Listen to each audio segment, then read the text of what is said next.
Well, welcome back, toy train buffs and small layout fans, to this very special edition of the Edge of Town Rejuvenation Refurbishment series. If you've seen the preview cover photo for the video, I think you know what's coming up. The Edge of Town has made the pages of classic toy trains. The cover photo is mine. This is the new Marx or modern Marx Milwaukee Road engine that has been featured here on previous videos. Inside, I don't want to shake the camera too much. Inside, the layout is, the article is Ed Berg's Marx layout gets a new home. And the photos featured in there are both of the modern Marx and some pre-war American Flyer Hiawatha's.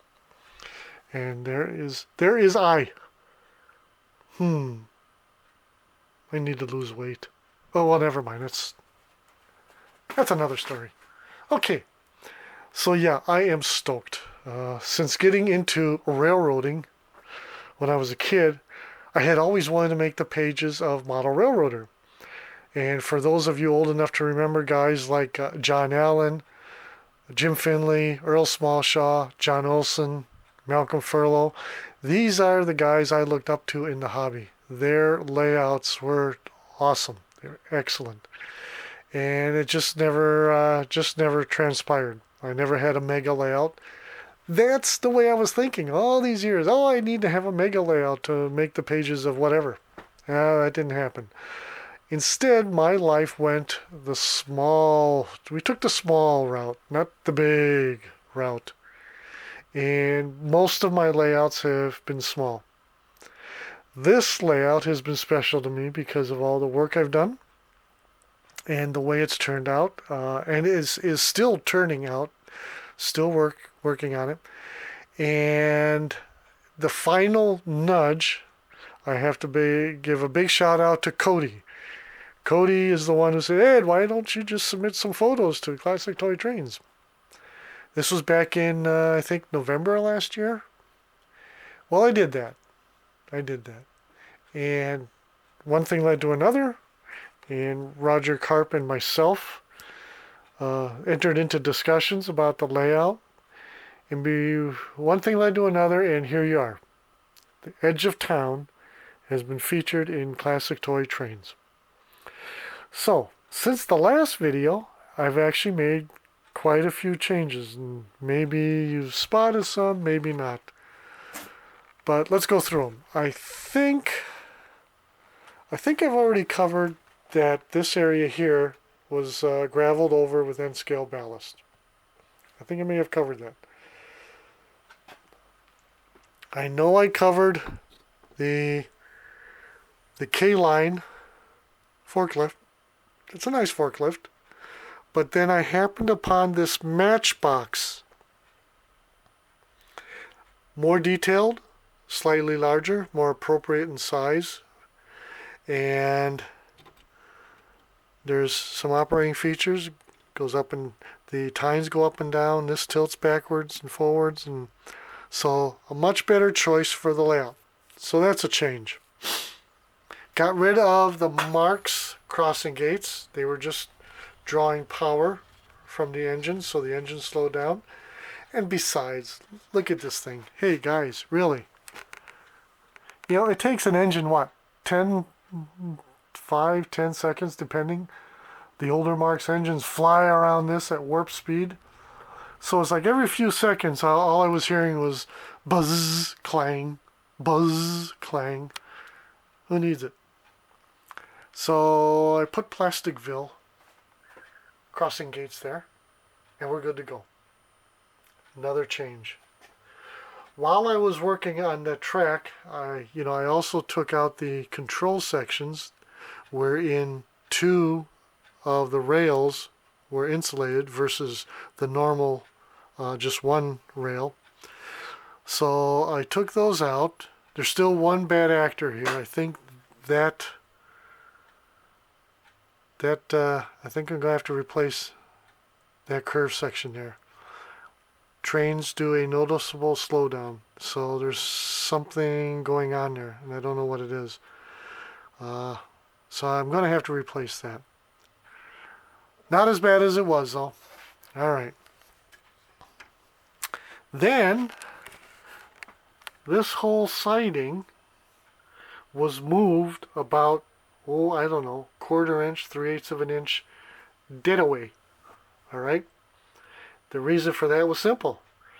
Larger modern era boxcars were slamming into the fruit stand.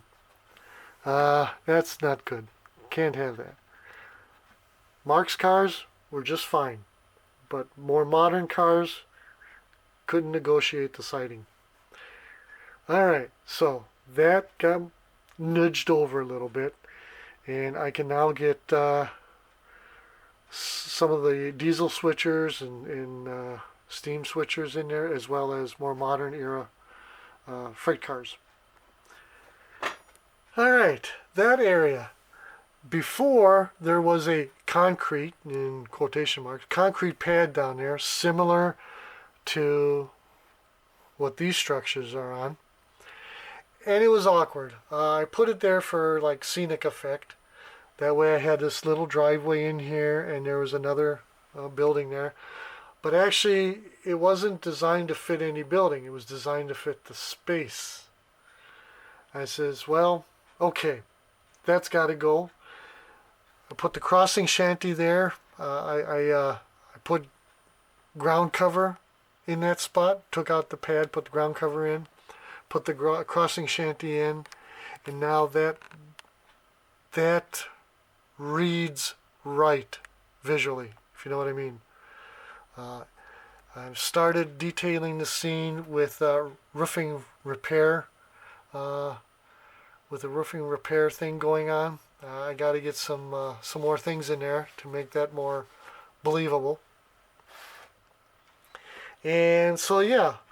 Oh, another thing is that last track there, prior to doing all this, it was a shorter piece, a cut to fit piece, but that was replaced with a full length straight piece. Now I got a little more room on the siding. Tunnel is gone, it's going to stay gone. I need this area in the back open so that when I sit here trying to figure out what the heck I'm going to do next, I don't have that visual block, that visual obstruction. I need to be able to figure out what I'm going to do here in this corner. Now, this is called the edge of town layout because we have a town area here that transitions into country. But eventually, when I do get a backdrop, there's going to be a town scene here. All right? Small town, granted, but a town scene nevertheless. So this area here will be at the edge of the town, which will show up here. That means this corner has somehow got to be a transition into town, and I don't know what I'm going to do yet. But that's okay. That's the fun of doing an evolutionary versus a planned layout. I have planned my other layouts. It was fun doing it that way, but I enjoy the evolutionary process. Now, on to the train. I posted a short video of this train on Rumble, and I think I want to feature it much better in this video. The Classic Toy Trains article made mention that this was a Marx train, and it showed modern Marx photos of modern Marx trains in it. So let's stay with that theme of modern Marx and this train set. The set itself is 10251 and was actually the first train set offered by Jim and Debbie Flynn. Rock Island engine and tender. Gorgeous Western Pacific feather boxcar. A Bessemer and Lake Erie flat car with generator load. Sioux Line hopper with load. And a lighted Rock Island caboose. An early newsletter from Marx Trains stated that the way they came up with this color scheme was simple. They were printing out registration sheets. In other words, they were printing out the graphics on plain white stock just to make sure that the registration was fine, that everything lined up on the sheet the way it was supposed to. And they liked the look of the plain white stock so much, they decided to go with it as their first train set. And that was a good choice. Everyone calls this the white train. Sometimes I call it the snow train. It doesn't matter. It's just a beautiful set. Alright. Now, with all of that being said, let's take a spin.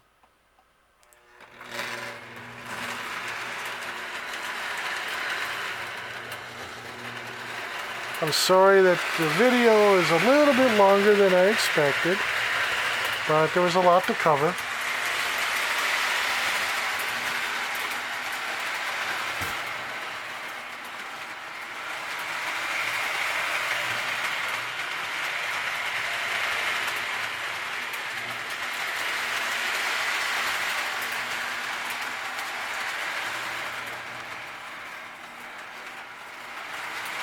I've run a variety of manufacturers' trains on this layout, and the Marx trains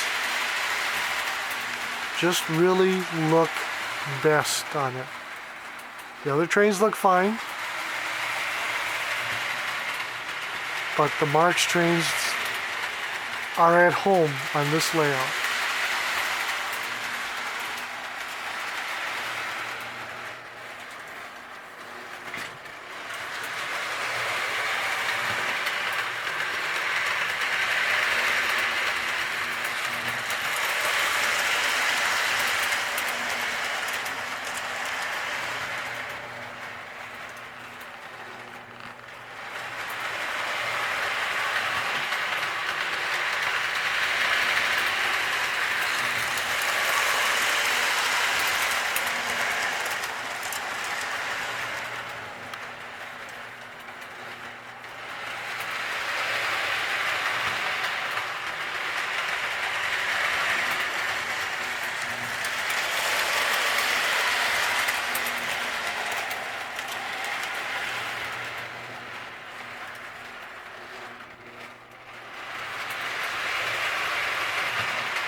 Let's get an aerial shot.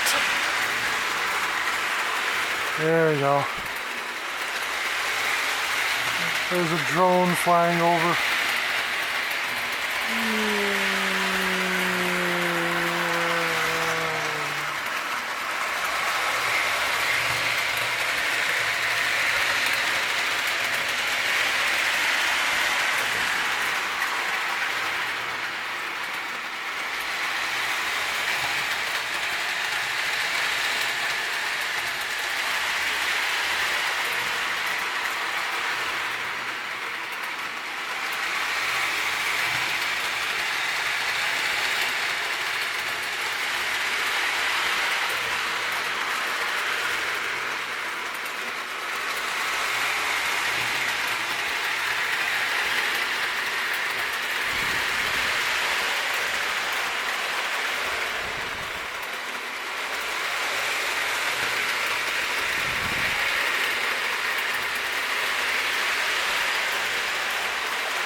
Well, I tell you what, folks.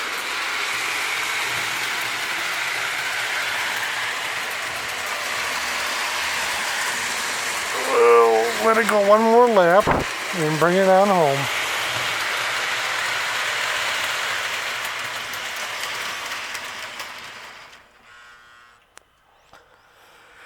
All right, everyone. Thank you for tuning in to this special update on the Edge of Town layout, the Classic Toy Trains edition.